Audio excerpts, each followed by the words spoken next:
अस्सलामुअलैकुम, welcome to the weekend morning. मैं हूँ मोहम्मद इब्राहिम मेहदी और मेरे साथ मौजूद हैं यशन इस्माइल। उम्मीद करते हैं कि आप सब खैरियत से होंगे, खुशबाश होंगे, अपने घरों में महफूज होंगे और SOPs को सख्ती से फॉलो कर रहे होंगे। Thank you so much. आप लोगों ने हमारा पहला शो देखा, उसे पसंद किया और आपके कमेंट्स भी हमने पढ़े। बड़ी खुशी हुई कि आपको हमारा शो पसंद आया। बिल्कुल, अपने प्रोग्राम की तरफ चलते हैं तो हमारी जो पहली न्यूज़ है वो कुछ अच्छी नहीं है, थोड़ी सी अफसोसनाक है और वो ये कि कोरोना ने एक दफ़ा फिर से पूरी दुनिया को अपनी लपेट में ले लिया है और इस दफ़ा की जो सेकेंड वेव है वो ज़रा क्रिटिकल है। पहले जो रेशो थी कोरोना की वो 2% थी, अब की रेशो की बात की जाए तो 7.6 रेशो चल रही है कोरोना की और ना सिर्फ पाकिस्तान बल्कि पूरी दुनिया इसकी लपेट में बुरी तरीके से आ चुकी है। बिल्कुल, डॉक्टर्स ने पहले ही इसके खदशात जाहिर किए थे और हमने बिल्कुल इस चीज़ को सीरियस नहीं लिया और अब हमें देखने को मिल रहा है कि सेकेंड वेव जो है वो कितनी खतरनाक साबित हो रही है। बिल्कुल, और अगर स्टैट्स की जानिब बढ़ा जाए तो सबसे पहले जो हमारे पास केसेस हैं वो 5 करोड़ और 94 लाख हो चुके हैं, जिनमें से रिकवरी जो है वो 3 करोड़ और 80 लाख लोगों की हुई है, जबकि जो डेथ रेट है वो खासा ज्यादा है और 14 लाख लोग जो है पूरी दुनिया में अपनी जान की बाजी हार चुके हैं। वर्ल्ड वाइड में अगर हम टॉप 3 कंट्रीज की बात करें तो हमारे पास वही कंट्रीज मौजूद है जिनमें जो पहले नंबर पे है वो USA है। दूसरे नंबर की बात करें तो हमारे पास दूसरे नंबर में इंडिया मौजूद है और तीसरे नंबर की बात करते चलें तो ब्राज़ील जो है वो हमारे पास तीसरे नंबर में मौजूद है। पूरी दुनिया के बाद अगर पाकिस्तान की बात की जाए तो पाकिस्तान की भी जो सूरत हाल है वो खासी अच्छी नहीं है। केसेस की बात की जाए तो दिन ब दिन जो केसेस हैं वो बढ़ते जा रहे हैं, केसेस की तादाद में दिन ब दिन शिद्दत से इजाफा होता जा रहा है। अगर केसेस को टोटल देखा जाए तो 3,80,000 लोग जो हैं वो कोरोना के वार से नहीं बच पाए और जिसमें से रिकवरी है वो 3,32,000 जो लोग हैं वो रिकवर हो गए और जो डेथ रेट है वो खासा इस दफ़ा ज़्यादा है। अगर लास्ट टाइम की बात की जाए तो लास्ट टाइम जो डेथ रेट था वो 2% था, जबकि जो सेकेंड वेव है उसमें जो आपका डेथ रेट है वो 3.3 है और 7,744 लोग अपनी जान की बाजी हार चुके हैं। इब्राहिम ने जहां पाकिस्तान की ओवरऑल बात की है तो हम यहां पर अगर देखें प्रोविंस वाइज देखें तो हमारे पास पहले नंबर पे मौजूद है सिंध। दूसरे नंबर की बात करें तो दूसरे नंबर पर पंजाब, तीसरे में KPK, चौथे पर हमारे पास इस्लामाबाद और एंड पर हमारे पास बलोचिस्तान मौजूद है। और गवर्नमेंट की पेशरफ की जानिब देखा जाए तो गवर्नमेंट भी जो है मुसलसल इसमें मसरूफ है कि क्या पेशरफ की जानी चाहिए। कोरोना के हवाले से मुसलसल मीटिंग्स की जा रही हैं। लास्ट मीटिंग जो थी वो 16 नवंबर को हुई थी, जिसमें जो है फैसला कोई ख़त्मी फैसला नहीं आया था। जो बाकी सारे सूबाई वजीर हैं उन्होंने इस फैसले को अपोज किया था कि तालीमी इदारे जो हैं वो बिल्कुल बंद नहीं किए जाने चाहिए और कोई ख़त्मी फैसला नहीं दिया गया था, जिसमें बात की गई थी कि ख़त्मी फैसला जो है वो अगले हफ्ते की मीटिंग अगली पीर को 23 नवंबर को दिया जाएगा। तो उसमें जो फैसला किया गया जिसमें सबने इजहार इत्तफाक किया वो ये था कि जो तमाम तालीमी इदारे हैं उनको बंद किया जाए 26 नवंबर से 10 जनवरी तक। और इसके साथ साथ ये भी डिसाइड किया गया था कि 23 दिसंबर तक जो है वो ऑनलाइन क्लासेस कंटिन्यू होंगी और 23 दिसंबर से जो है आगे 10 जनवरी तक जो है वो विंटर वेकेशंस को फॉलो किया जाएगा। बिल्कुल, अभी तक इस पे जो ऑनलाइन क्लासेस का सिस्टम है जिस तरह लास्ट टाइम चली थी वो इस टाइम ही चलेंगी और इसमें हम सबसे पहले जो अगर अपने इंस्टीट्यूट की बात करें तो UCP के इस इनिशिएटिव को बड़ा सराहेंगे कि UCP वो सबसे पहला इदारा था जिसने ऑनलाइन क्लासेस की तरफ अपना रुझान किया और इस दफ़ा भी UCP की जानिब से जो है वो ऑनलाइन क्लासेस का आगाज़ हुए 2 दिन हो चुके हैं। 11 जनवरी को तमाम स्कूल की एक्टिविटीज़ जो हैं उनको क्या कहते हैं कंटिन्यू किया जाएगा इस हवाले से। बिल्कुल, जहां इब्राहिम ने स्कूल्स की बात की, हम वहां पर प्रोफेशनल एग्जाम्स को अगर देखते चले जिनमें MD CAT मौजूद है और इसी के साथ साथ दूसरे प्रोफेशनल एग्जाम्स जो एनुअली लिए जाते हैं वो पोस्टपोन कर दिए गए हैं और उन्हें रीशेड्यूल किया जाएगा सिचुएशन के अकॉर्डिंग। और जहाँ तक बोर्ड के एग्ज़ाम्स की बात की जाए तो उनको भी जून तक जो है वो लेके जाया जा रहा है और कहा जा रहा है कि जून में जो तमाम बोर्ड क्लासेस हैं उनके एग्ज़ाम लिए जाएंगे और जो बाकी इस सारे पीरियड में जो इस सारे जो छुट्टियाँ हैं इनमें जो एग्ज़ाम्स थे उनको भी रीशेड्यूल जो है वो किया जाएगा। इसी के साथ साथ मिनिस्टर का कहना ये है कि स्कूल, कॉलेजेस और जितने भी इंस्टीट्यूशंस हैं उन्हें खोलने से पहले जनवरी के फर्स्ट वीक में जो है वो सिचुएशन को देखा जाएगा कि कोरोना की क्या सूरत हाल है और उसके अकॉर्डिंग जो है वो इंस्टीट्यूशंस, एजुकेशनल इंस्टीट्यूशंस जो है वो खोले जाएंगे। और अगर कोरोना का यही हाल रहा, सूरत हाल रही, जो अगर केसेस है वो बढ़ते गए और वायरस इंक्रीज होता गया तो चांसेस है कि वेकेशंस भी जो है वो इंक्रीज हो सकती हैं। अच्छा, इधर एक और बात मैं ऐड करता चलूँ कि जब ये शफकत महमूद की जानिब से जो है दिया गया बयान या फैसला दिया गया, तो जो स्टूडेंट्स हैं उनकी तरफ से जो इजहार किया गया, काफ़ियों की तरफ से इजहार तशक्कुर था और काफ़ी इस प्रॉब्लम में थे कि ऑनलाइन क्लासेस जो हैं वो किस तरह ली जाएंगी। काफ़ी स्टूडेंट्स को ऑनलाइन क्लासेस सूट नहीं करती, तो उनकी तरफ से बड़ी प्रॉब्लम थी कि किस तरह हम ऑनलाइन क्लासेस को डील करेंगे। तो एक दफ़ा फिर से जो पाकिस्तानी मीमर्स हैं वो फिर से एक दफ़ा हाई पे आ गया और जिस तरह उन्होंने इस बयान का या इस फैसले का मुकाबला किया वो काबिल दीद था। और अगर इधर मैं एक और बात ऐड करता चलूँ कि जब गवर्नमेंट की जानिब से ये फैसला सुनाया गया कि जो तालीमी इदारे हैं उनको मुकम्मल तौर पे बंद किया जाएगा, तो पाकिस्तानी जो स्टूडेंट्स हैं उनकी तरफ से एक बड़ा जो उनका इजहार था वो बड़ा काबिल दीद था। उनकी जानिब से जो है फेडरल मिनिस्टर ऑफ एजुकेशन शफकत महमूद साहब को खराज तहसीन पेश किया गया और एक दफ़ा फिर से जो पाकिस्तानी मीमर्स हैं वो बिल्कुल हाइप पे आ गए और बेशुमार मीम्स इस पे आई। बिल्कुल इब्राहिम, हमेशा की तरह जो पाकिस्तानी मीमर्स थे, जो चुटकुले थे उनके, वो एक दफ़ा फिर देखने को मिले, जिनमें जो तलबा की तरफ से 26 नवंबर को जो है वो यौम शफकत मनाने का ऐलान कर दिया है और साथ ही साथ उन्होंने शफकत महमूद साहब को कंफर्म जन्नती भी करार दे दिया। ना सिर्फ ये बल्कि अगला वज़ीर आज़म बनाने की तजवीज़ भी पेश कर दी गई है। कोई उनको बच्चों का वज़ीर आज़म भी कह रहा है, कोई उनको मसीहा कह रहा है और उनके इस फैसले को बड़ा खैर मकदम करे। ना सिर्फ ये बल्कि नारे लगाए जा रहे हैं कि जब तक सूरज चांद रहेगा शफकत तेरा नाम रहेगा। इस हवाले से तो खैर चलते रहेंगे, लेकिन ऑन द सीरियस नोट कि हमें ऑनलाइन एजुकेशन को जो है वो बड़ा सीरियसली लेना है, क्योंकि ये पहले भी कुछ थोड़ा सा टाइम वेस्ट हुआ, लेकिन अब टाइम वेस्ट नहीं करना। और इसी के साथ साथ जिन स्टूडेंट्स ने इस फैसले पर खुशी का इजहार किया है उन्हें ये मैसेज देना चाहेंगे कि एजुकेशन इज़ वेरी इंपॉर्टेंट आपकी लाइफ में सर्वाइव करने के लिए, ग्रो करने के लिए और अपने आप को, अपनी पर्सनैलिटी को डेवलप करने के लिए एजुकेशन इज़ वेरी इंपॉर्टेंट। जी बिल्कुल, Yashal, education is very important. So अब आप सबसे रिक्वेस्ट है कि अपनी पढ़ाई पर फोकस करें, वक्त बहुत कीमती है, तो हमारा साल जो है इसी तरह चलेगा, तो टाइम वेस्ट किए बगैर जो है अपनी पढ़ाई को जारी रखें, अपनी पढ़ाई का सिलसिला जारी रखें। आपसे भी गपशप का जो सिलसिला है वो जारी रहेगा, बातचीत होती रहेगी, लेकिन सिर्फ एक छोटे से ब्रेक के बाद। Weekend morning.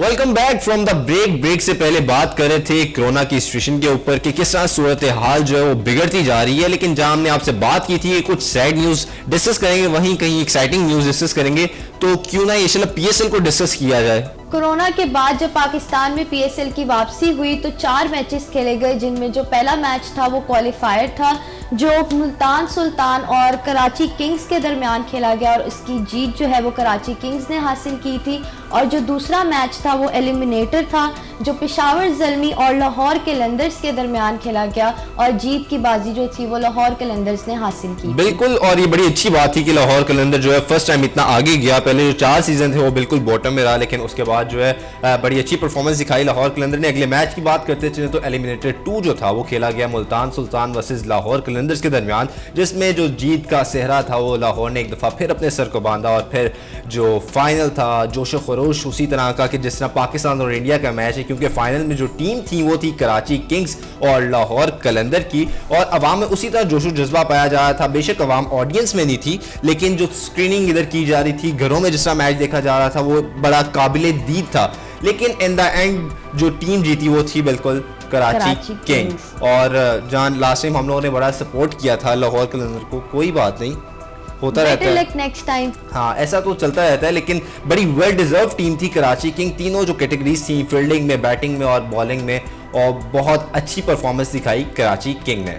बिल्कुल, अगर लाहौर कलंदर्स की बात करें तो लाहौर कलंदर्स जो है वो पहले पीएसएल में कभी इतना ऊपर दिखाई नहीं दिया, लेकिन हम ये कह सकते हैं कि इस बार उन्होंने बड़ी मेहनत की और वो ऊपर गए लाहौर कलंदर्स, और एटलीस्ट उन्होंने फाइनल मैच जाहिर है अप्रिशिएट जरूर करना चाहिए लाहौर कलंदर को कि किस तरह पहले 4 सीजन में उनकी परफॉर्मेंस थी। दुख तो होता है, और राना फवाद साहब के लिए तो हमारी ताज़ियत उनके साथ है, अफसोस उनके साथ करेंगे कि पूरे पीएसएल की रौनक थे, और इन द एंड उनके लिए दुख जरूर करेंगे। लेकिन जो दोनों टीम थे, डिफरेंस की बात की जाए तो बिल्कुल बाबर आजम थे, जो शानदार इनिंग्स खेली गई बाबर आजम की जानिब से, और जिस तरह वो मैच को लेके चले एंड तक, तो मेरे ख्याल से बहुत आउट क्लास इनिंग्स जो थी वो बाबर आजम की तरफ से खेली गई, और मेरे ख्याल से मैन ऑफ द मैच भी वो बाबर आजम बिल्कुल मैन ऑफ द मैच भी, और जो प्लेयर ऑफ द टूर्नामेंट थे वो बाबर आजम ही बने।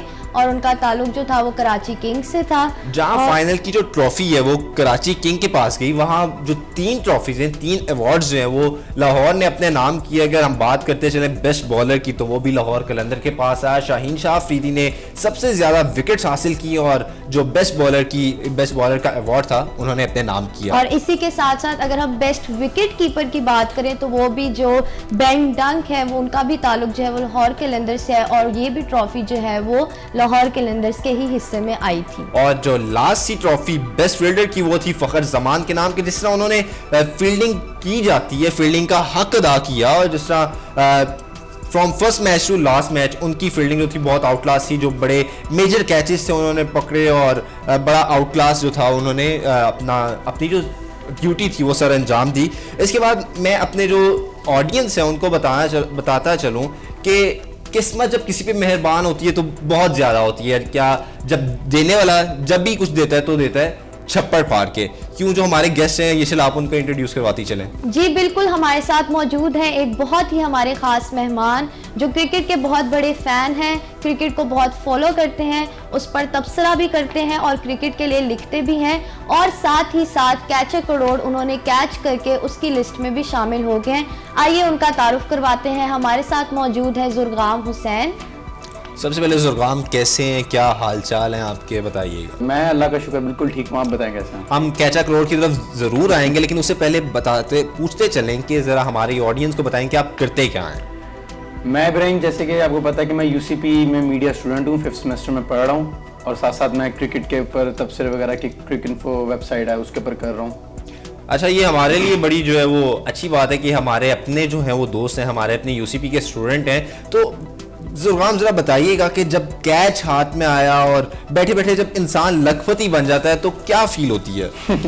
अच्छा तो बहुत लगता है, ज़ाहिर है जब आप घर से सिर्फ और सिर्फ 1000 या 1500 की टिकट लेके जाओ और वहाँ से जब वापस आओ तो एक दिन का आपको स्टार्टअप मिल रहा हो और दूसरा आपको आपकी पॉकेट में, आपके हाथ में लाख या करोड़ रुपए जितने भी डिवाइड होने के बाद आएंगे वो हो। और मतलब जब आपने वो कैच पकड़ा था तो आपके साथ आपके कोई फ्रेंड्स वगैरह, फैमिली, उनका क्या रिस्पॉन्स था और उन्होंने कैसे रिएक्ट किया उस टाइम पर? मैं और मेरे भाई बेसिकली मैच देखने गए थे, तो जब मैंने कैच पकड़ा और मेरा वहाँ लाइव इंटरव्यू ज़ैनब अब्बास के साथ आया तो उस वक्त ये था कि जिस वक्त मेरे हाथ में मोबाइल था मुझे उसी वक्त कॉल्स आना शुरू हो गई थी लोगों की और मैं इंटरव्यू दे रहा था तो इंटरव्यू के दरमियान में ही मुझे लोगों की कॉल्स आ रही थी और उस बंदे की कॉल है कि जिसने मुझे कभी कॉल की भी नहीं है। अच्छा, ये बात मैं इधर ऐड करता चलूँ कि हम सब भी जो है वो क्रिकेट के डायहार्ड फैन है, लेकिन जब हम मैच देख रहे हैं तो हमने भी जुर्गाम को देखा लेकिन हमारा नाम उन लोगों में बिल्कुल भी नहीं है कि जो जुर्गाम से काफ़ी टाइम से रब्ता नहीं करते। हमने जुर्गाम को ज़रूर देखा और हमें बहुत खुशी हुई कि हमारा जो अपना दोस्त है, हमारा जो अपने यूसीपी का स्टूडेंट है, उसने कैच पकड़ा। तो जुर्गाम क्या करेंगे इन पैसों का?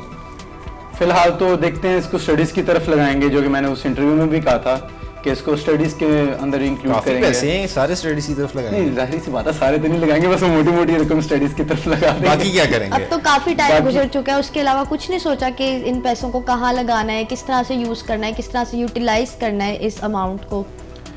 पहले तो मैंने उम्मीद ही छोड़ दी थी कि अब क्योंकि कोरोना आ गया था जैसा आपको पता, और पीएसएल कंप्लीट ही नहीं हुई थी, तो फिर मैंने उम्मीद ही छोड़ दी थी कि अब वो पैसे आएंगे। तो मैंने इसको इतना सोचा ही नहीं था कि जब आएंगे और कितने आएंगे तो क्या करेंगे उसके बारे में। तो बस अब आते हैं तो फिर देखते हैं, मोटी मोटी रकम तो फिर एक तरफ करके स्टडीज़ की तरफ लगा देंगे, बाकी जो ज़रूरियात ज़िंदगी की चीज़ें होती हैं वो ले लेंगे। अच्छा जुर्गाम, आपसे एक और मोमेंट के बारे में मैं बात करूं तो जब हमारे PSL 5 जो है वो पूरा जो है पाकिस्तान में, वो इससे पहले जो था PSL के मैचेस जो है UAE में हो रहे थे और बाउंड्री में और पिच में कोई खासा फ़र्क नहीं था, लेकिन इधर एक नया एस्पेक्ट जो था वो ऐड किया गया था कि प्लेयर जो था खुद मैच के दौरान जो है वो क्या कहते हैं ऑडियंस में बॉल फेंकते थे, तो लोगों का एक जो जमगट्ठा था वो बिल्कुल आ जाता था, क्योंकि जब कैच एकदम आता है तब तो नहीं इतना पता चलता, लेकिन जब लोगों को अटेंटिव किया जाता है कैच आने लगे, तो उस वक्त आपकी क्या सूरत हाल थी, लोगों की क्या सूरत हाल थी?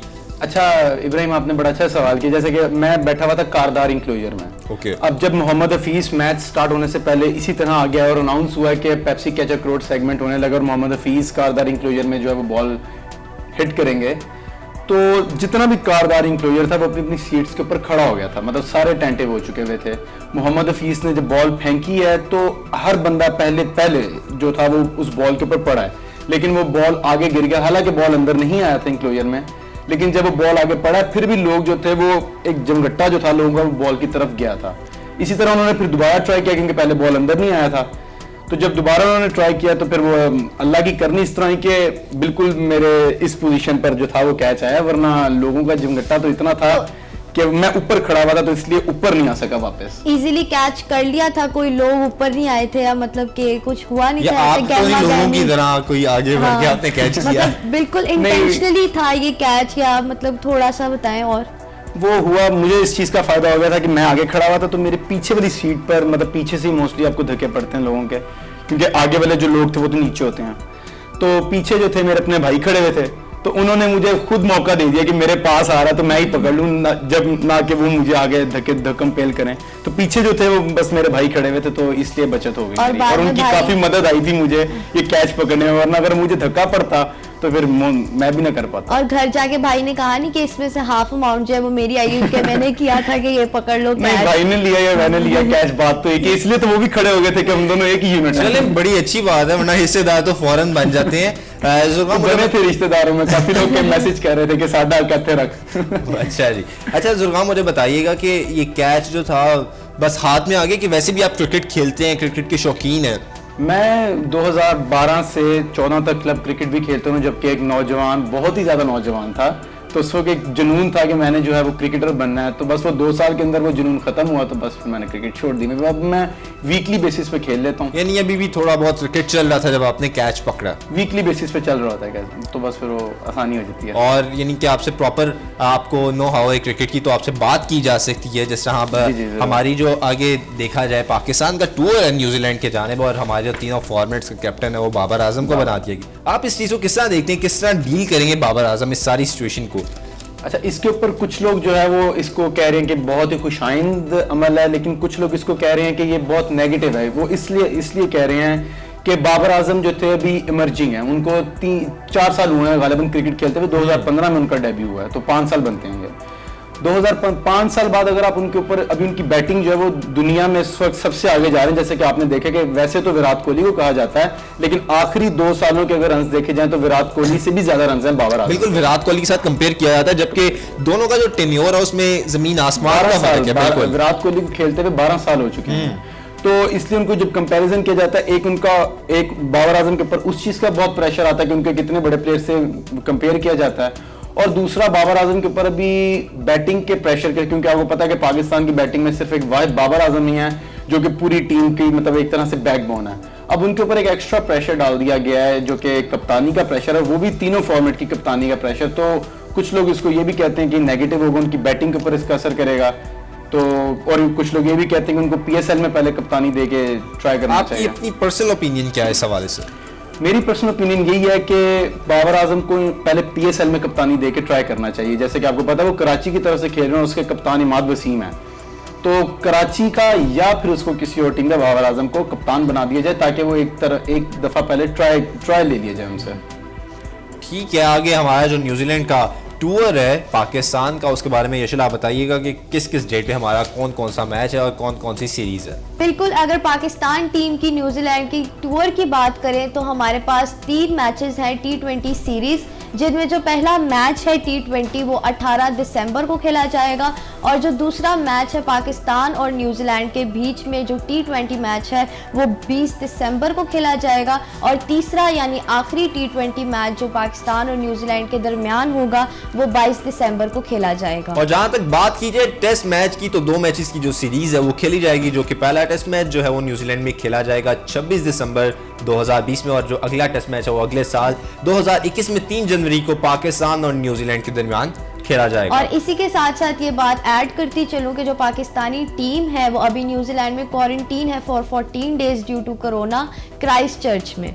और जहाँ तक बात की जाए कि पाकिस्तान से जो है वो 54% जो है न्यूजीलैंड जा चुके हैं, जिसमें से 34 जो है वो प्लेयर स्क्वाड है, जबकि जो 20 हैं वो ऑफिशियल्स हैं। और इसी के Officials साथ साथ जो फ़खर ज़मान है, एक बहुत ही सैड न्यूज़ है कि उनके हाई फीवर की वजह से उन्हें ड्रॉप आउट कर दिया गया, वो टीम में शामिल नहीं है। बिल्कुल, जहाँ यशल ने सैड न्यूज़ दी तो मैं बताता चलूँ कि एक अच्छी खबर ये है कि फ़खर ज़मान को अलामात के तौर पर जो है वो टेस्ट किया गया कोरोना के हवाले से, तो उनका जो टेस्ट है वो नेगेटिव आया और उम्मीद की जा रही है कि वो फर्स्ट T20 से पहले जो है वो टीम को ज्वाइन कर लेंगे। फ़िलहाल उन्हें वक्ती तौर पर जो है वो ड्रॉप आउट किया गया, क्वारंटीन किया गया, ताकि किसी भी चीज़ से खदशे के लिए उनको क्वारंटीन किया गया कि कोई बाद में इशू ना किया जाए। अगर PSL के हवाले से देखें तो उनकी परफॉर्मेंस जो थी वो बहुत ज़बरदस्त थी। फाइनल में उनकी जो ओपनिंग उन्होंने तमीम इकबाल के साथ में पार्टनरशिप दी वो बहुत बेहतरीन थी और ओवरऑल जो फील्डिंग की बात की जाए तो बेस्ट फील्डर का अवार्ड भी आपके नाम ही गया। बिल्कुल, जहां PSL की बात की है तो हम चलते हैं अपनी आखिरी और बड़ी एक्साइटिंग और बड़ी अच्छी न्यूज़ की तरफ। वो ये एज अ वुमेन अगर मैं बात करती चलूँ तो पाकिस्तान में BBC की तरफ से जो most inspiring across the world 100 women जो हैं वो जिनका नाम आया है, उनमें पाकिस्तान में 2 वुमेन जो हैं उनका नाम आया है, जिनमें जो पहला नाम है वो मायरा खान है। और मायरा खान को जो है वो इस लिस्ट में इसलिए शामिल किया गया है कि BBC का कहना है कि मायरा खान जो वो एक ऑर्डिनरी एक्ट्रेस नहीं है। एक्ट्रेस होने के साथ साथ उन्होंने बड़े अच्छे काम जो है वो सर अंजाम दिए हैं, जिनमें सबसे पहला ये है कि वो उन्होंने वाइटनिंग क्रीम्स को जो है वो बिल्कुल सपोर्ट करने से रोक दिया। उसके अलावा उन्होंने अपनी फिल्म्स में, अपने ड्रामाज में जो सोशल इश्यूज हैं पाकिस्तान में उनको बहुत सपोर्ट किया है। सेक्सुअल वायलेंस के अगेंस्ट जो है बहुत आवाज़ उठाई है और इस चीज़ को बड़ा सपोर्ट किया है। और जहां हम बात करें दूसरी खातून की तो दूसरी खातून का नाम है सानिया निश्तर, जो कि वज़ीर आज़म इमरान खान साहब की मुआवन ख़ुसूसी रिगार्डिंग टू पॉवर्टी। उनको इस लिस्ट में इसलिए शामिल किया गया क्योंकि उनकी बेशुमार कोशिशें पाकिस्तान से गुर्बत को ख़त्म करने के लिए और उनकी जानिब से जो है वो एहसास प्रोग्राम भी जो है वो स्टार्ट किया गया था पाकिस्तान में गुर्बत ख़त्म करने के लिए। प्रोग्राम की एंडिंग की जानिब चलते हैं, लेकिन उससे पहले जो हमारे साथ मौजूद हैं हमारे गेस्ट ज़ुर्गाम हुसैन, उनसे कोई मैसेज लेते हैं। मेरा बस ये कहना है कि जो तमाम तालिब इल्म है हमारे, इनको गैर निसाबी सरगर्मियों में भी उतना ही बढ़ चढ़ के हिस्सा लेना चाहिए जितना कि ये पढ़ाई में लेते हैं, ताकि फिट रहें। और आजकल के हालात के मुताबिक इनको तमाम SOPs के ऊपर अमल करना चाहिए और हुकूमत की तरफ से जारी करदा जो भी SOPs हैं, जो भी रूल्स एंड रेगुलेशंस हैं, उनको फॉलो करना चाहिए।